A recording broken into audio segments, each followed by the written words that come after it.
Bismillahirrahmanirrahim. Assalamualaikum warahmatullahi wabarakatuh.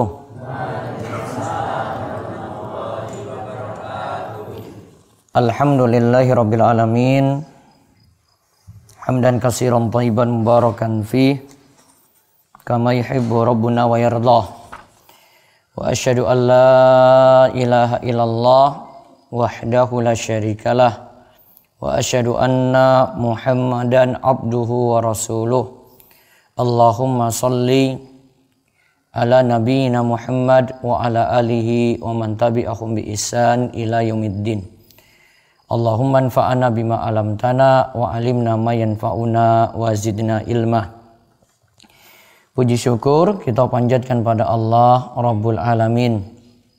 Salawat lan salam mugi-mugi tercurah pada junjungan kita sekalian, Nabi Agung, Nabi yang mulia, Nabi kita Muhammad sallallahu alaihi wasallam. Bapak dan ibu-ibu sekalian, jamaah As-Safuddin yang mungkin senantiasa dirahmati dan diberkahi oleh Allah Subhanahu wa taala. Pagi ini di awal Ramadan kita bersyukur atas nikmat dan karunia yang Allah anugerahkan pada kita sekalian sehingga kita bisa melaksanakan satu sholat yang mudah-mudahan bawa berkah bagi kita semuanya, membawa kebaikan yang banyak, yaitu sholat subuh secara berjamaah. Dalam satu hadis disebut, siapa yang menjaga sholat isya dan juga sholat subuh secara berjamaah, maka dia dikatakan telah mendapatkan pahala sholat semalam suntuk. Juga bagi kita yang jalani sholat tarawih bersama imam sampai imam selesai, dikatakan dalam hadis, innahu man shalla ma'al imam hatta yansorifa kutiba lahu qiyamul lailah.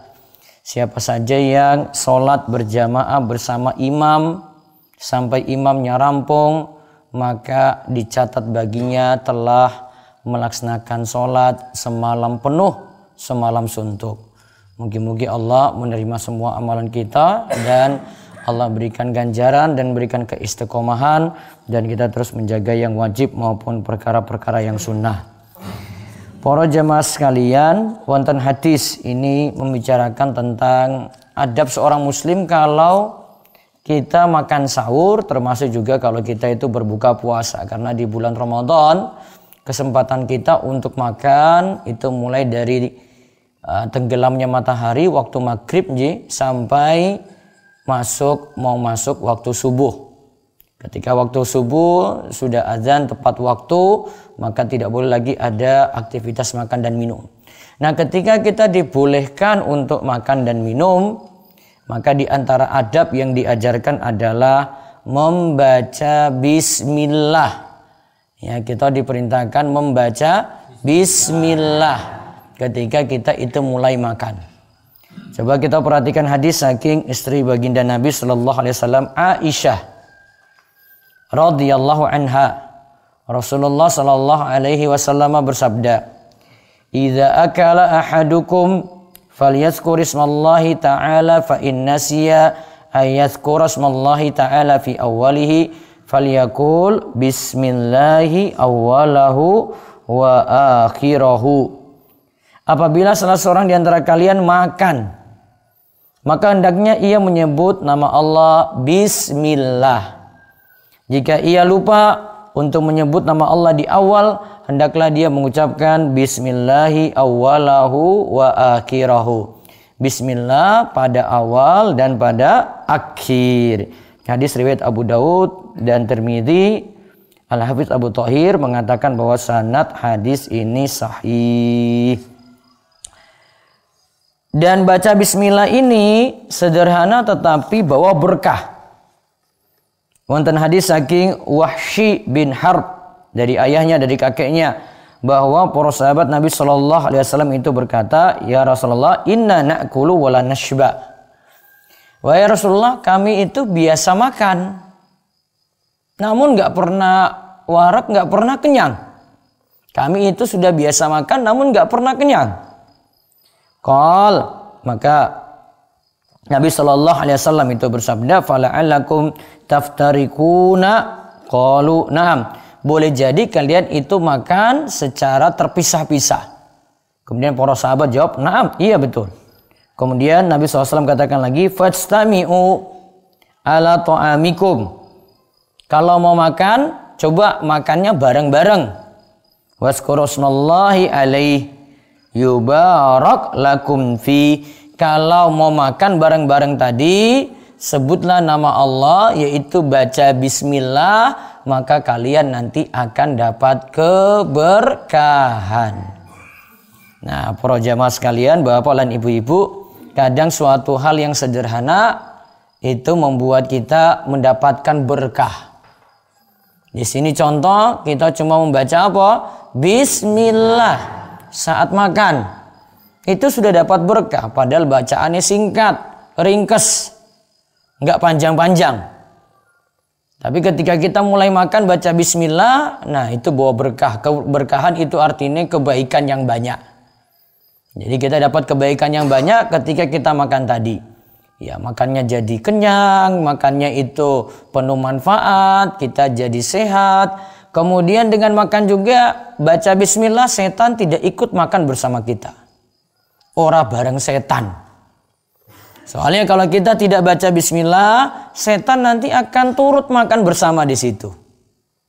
Maka ayo kita biasakan ya, yang sederhana. Misalnya mau buka puasa, bismillah dulu. Terus kalau ingin sahur, santap sahur. Misalnya jenengan makan sahur itu menjelang subuh, maka ketika santap sahur jangan lupa membaca bismillah. Boleh lengkap juga dengan bismillahirrahmanirrahim, bukan masalah. Pelajaran pentingnya ini, yang penting kita rutinkan setiap kali makan seperti itu. Nah, berkahnya di sini Bapak Ibu-ibu sekalian, karena yang disebut itu nama Allah. Ya, sesuatu yang diawali dengan nama Allah itu pasti bawa kebaikan. Makanya para ulama itu simpulkan, kalau untuk perkara yang baik-baik, ayo kita mulai dengan baca bismillah. Bahkan ada dalam suatu hadis, namun hadisnya itu lemah, siapa yang tidak memulai dengan bismillah fahuwa abtar, maka amalan itu tertolak. Artinya sebisa mungkin untuk aktivitas kita yang baik-baik, contoh makan di sini, atau memulai pelajaran, ya, atau mulai pengawasan, kita witi dengan membaca bismillah. Kita awali dengan baca bismillah. Wah, itu jadi berkah yang luar biasa. Nah, ini pentingnya menyebut nama Allah ketika kita mulai majelis yang baik-baik. Nah, tadi dapat berkah, dan juga karena nama Allah yang disebut nantinya kita mendapatkan kebaikan yang banyak. Wallahu a'lam bishawab. Mudah-mudahan bisa diamalkan ketika makan sahur, kalian buka, nanti ketika buka puasa juga makan sahur tadi bisa awali memulainya dengan bismillah. Adapun nantinya bacaan bukanya, itu nanti setelah jenengan batal dulu, baru nanti baca bacaan buka, dhahaba dhama'u wa butalatil uruku wa sabatal ajru insyaallah. Demikian, mugi-mugi manfaat, mudah-mudahan bisa ketemu lagi nanti setiap Senin. Kalau tenriki Senin subuh ya, Senin subuh di sini ya, mudah-mudahan bisa hadir semua, nanti diberitahu jamaah yang lainnya. Nanti kalau bagi waktu dengan musola yang di atas. Musola apa jenenge? Alham. Alham. Oh, laham itu daging ya. Kalau oke dagingnya berarti. Itu yang bakat membawa. Namanya buat namanya. Iya. Iya, laham niki daging. Kalau daging itu jenenge laham bahasa Arab ya. Kan kawasan daging di situ. Baik, kita cukupkan. Kita tutup kalian doa kafaratul majlis. Subhanakallahumma bihamdika, asyhadu an la ilaha illa anta, astaghfiruka wa atubu ilaik. Assalamualaikum warahmatullahi wabarakatuh.